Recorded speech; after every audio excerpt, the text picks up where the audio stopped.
Next up, we have Matt Schmidt from Ecopia Ai presenting on how they're digitizing the world of using AI. So Matt, here, I'm going to leave the clicker there for you. Awesome. Come to this. All right. All right. Hi, everybody. I'm Matt. Let me orient this clicker here. There we go.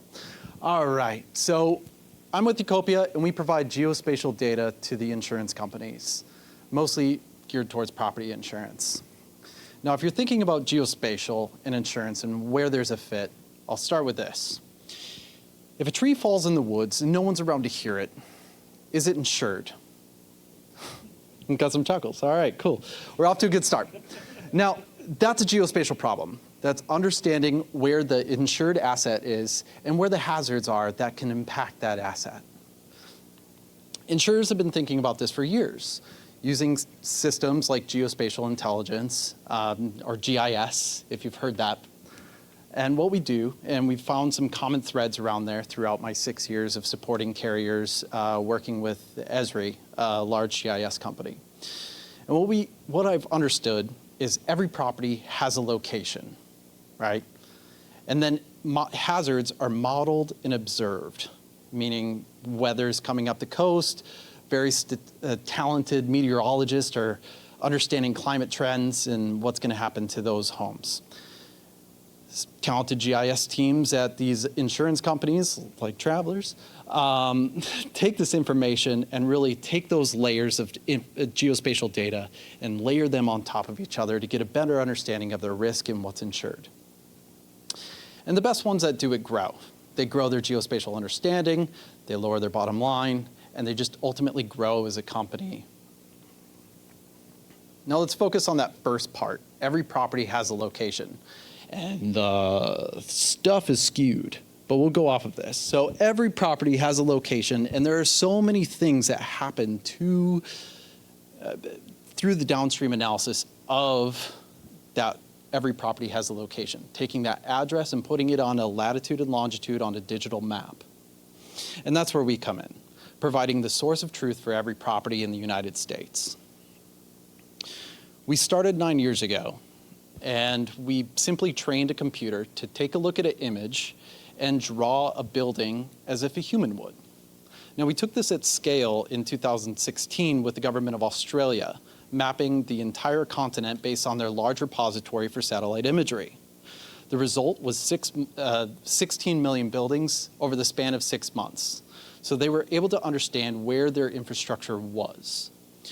We took this information and this technology and applied it to the United States. And in 2018, over the same span of 6 months, we extracted 173 million footprints. This is both urban and rural areas. Now, the neat part about this was not only did we have every structure drawn in a digital representation of the world, but we applied an address to this to create a better geocoder, which means that address to latitude and longitude. And we applied it to the actual structures themselves, creating the most robust geocoder available in the market. So the cool part about this was we were able to compare it to the existing trends in geocoding. And these have been in place for years. And we took this and applied it to the growing natural hazards like flood.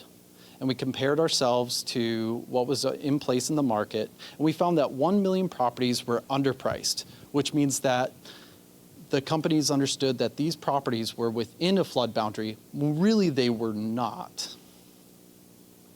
Wait.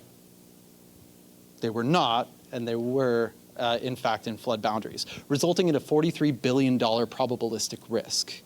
600,000 homes were actually found outside of the property, or outside of the floodplain, when they really should have been. So let's fix the foundation. Taking a look at those existing geocoders, we found that when you're applying the traditional geocoding of a street network, meaning the point is mostly dedicated towards parcel delivery or transportation. This is inaccurately representing the risk of the actual structure. So the industry pivoted a little bit and focused on the parcel centroid. We have these new parcel centroids from the tax assessor data. Let's do the dot on that. In fact, these matched up with the structure only 58% of the time, and unlike Anchorman, it doesn't work every time. So there had to be a better way. In comes Ecopia geocoding, where we're matching every structure in the United States by 97%. The direct impact of this, when you're taking a look at an individual risk, is quite stark. When you're looking at the fire risk, when you're looking at the actual structure down there in the bottom right, versus the parcel centroid. When you multiply this by 100,000 homes or 100,000 properties, you're looking at a difference in understanding of $54.4 million. So that's quite a huge gamble on putting all of your money in the wrong spot. So how we do this is by taking satellite imagery and aerial imagery and also collecting street view imagery ourselves.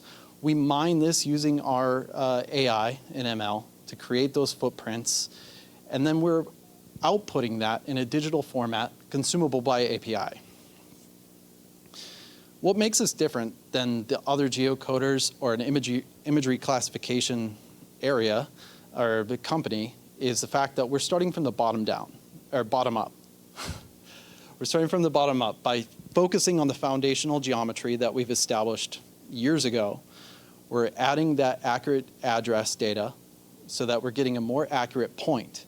And now we're expanding on imagery analytics as well, taking a look at the roof, taking a look at the building construction, doing a three-dimensional representation of every structure in the United States.